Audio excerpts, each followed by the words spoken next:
मुरादाबाद सांसद रुचिवीरा ठाकुर द्वारा पहुंची, जहां उन्होंने प्रेस वार्ता के दौरान योगी सरकार पर जमकर निशाना साधा। इस दौरान उन्होंने यूपी सरकार में खराब कानून व्यवस्था, महिला शोषण पर भी चर्चा की। मुरादाबाद लोकसभा सांसद रुचिवीरा ने ठाकुर द्वारा निवासी वरिष्ठ कांग्रेसी नेता, सिविल बार एसोसिएशन अध्यक्ष तकी सिद्दीकी एडवोकेट के निधन के बाद रविवार उनके आवास पर सपा नेता महमूद सैफी के साथ पहुंचकर परिवार को सांत्वना दी। इस दौरान उन्होंने कहा कि बीजेपी व बहुजन समाज पार्टी एक ही सिक्के के दो पहलू हैं। उन्होंने आजम खान के बारे में सवाल करते हुए कहा कि आजम साहब पार्टी की जड़ हैं। उनके अन्य पार्टी में जाने की अफवाह बीजेपी व बहुजन समाज पार्टी के लोग फैला रहे हैं। इसके बाद सपा के पूर्व विधानसभा अध्यक्ष वीरेंद्र यादव के आवास पर पहुंचकर सपा कार्यकर्ता के साथ वार्ता की।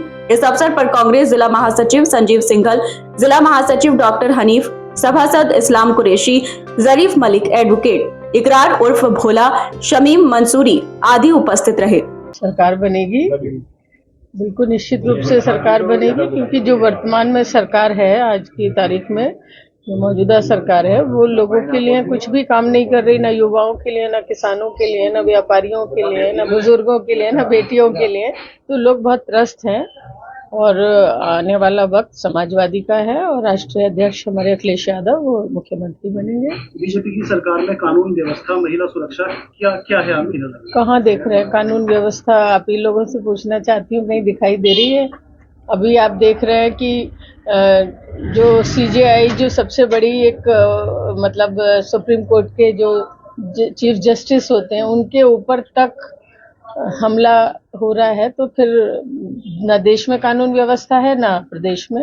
अभी हाल ही में मायावती जी ने एक बड़ी रैली लखनऊ के अंदर की है, उसमें योगी सरकार की तारीफ करके और अखिलेश यादव पर निशाना साधा है। क्या कहना है आपका? ये तो आप खुद ही समझ सकते हैं, इससे तो अंदाजा खुद ही लगा सकते हैं कि जब भाजपा की तारीफ हो रही है तो फिर क्या स्थिति है बसपा की, आप खुद ही अंदाजा लगा सकते हैं। आज आप ठाकुर द्वारा दौरे पर हैं, यहाँ के लोगों से कुछ अपील करना चाहेंगे? देखिए, मैं कुछ दिन हो गए थे मिले हुए, तो इसलिए मैं मिलने के लिए आई और हमारे पार्टी से ही जुड़े हुए मोहम्मद तकी सिद्दीकी साहब का अचानक हृदय गति रुकने से जो उनका अभी इंतकाल हो गया, उनके घर भी मुलाकात करने गई थी, उनकी फैमिली से, उनके बच्चों से।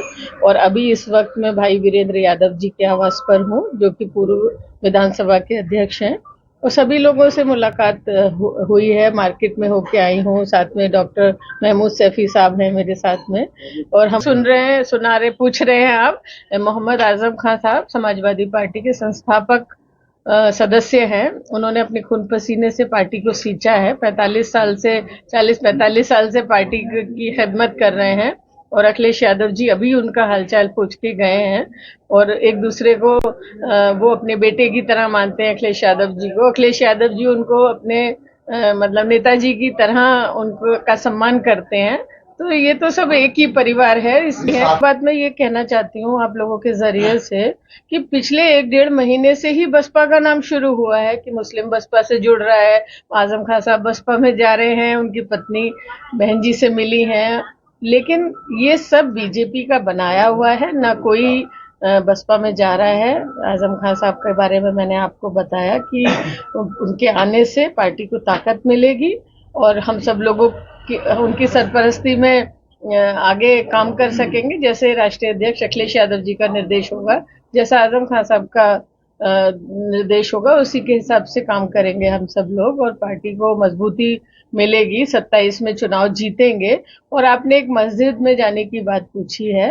देखिए, कोई मिलने के लिए कहीं जा सकता है किसी से, और राष्ट्रीय अध्यक्ष जी ऐसे, क्योंकि बिल्कुल पार्लियामेंट के करीब में ही उनका आवास भी है, वहीं वो रहते हैं, तो उन्होंने बुलाया, उनके यहाँ मिलने चले गए। इसमें तो कोई बीजेपी को क्या मस्जिद के बारे में मालूम है?